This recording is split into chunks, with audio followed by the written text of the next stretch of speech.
The other day, I was skimming through old photos of myself on Facebook, reminiscing about the year just gone by. I noticed that almost all of my photos were either taken by or included one specific friend. Now, I'm not saying I'm a popular guy, but I do have more than one friend. At least, I think I have more than one friend.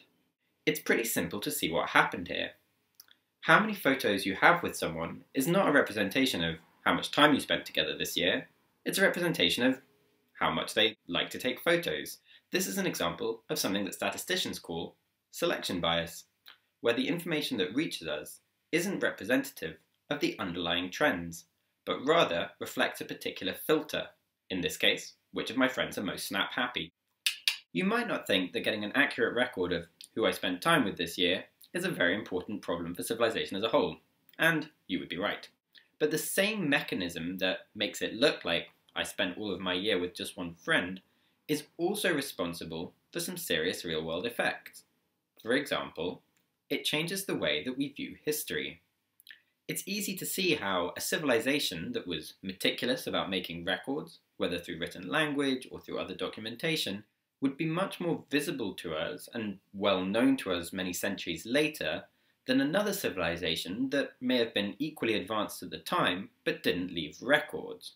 The selection bias problem when thinking about history, though, is a little more complex than that. See, a second mechanism by which we might hear or not hear about different civilizations and what they thought and felt and did is because some civilizations were victorious in battle while other civilizations were not. We're much more likely to hear about the civilizations that won.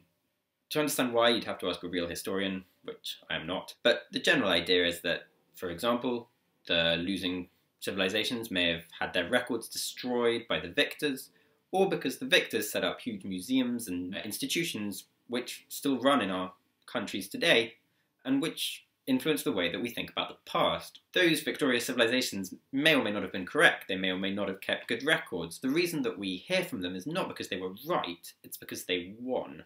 If you've ever heard someone say the phrase, "history is written by the victors," this is exactly what they're talking about.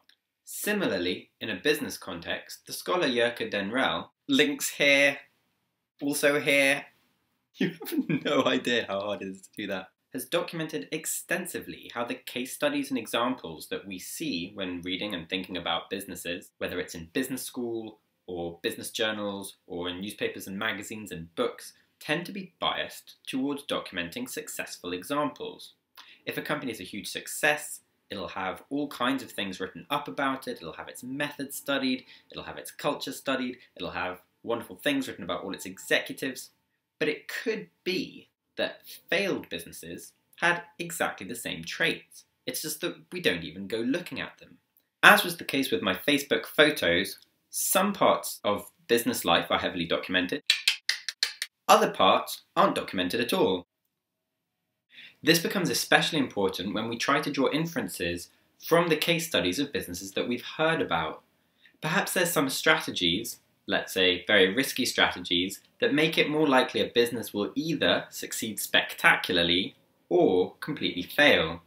If most case studies in business contexts are about successful businesses, and we see that successful businesses shared certain traits, it could be that those traits do lead to success, but it could also be that those traits just make it more likely a business will have an extreme outcome one way or the other.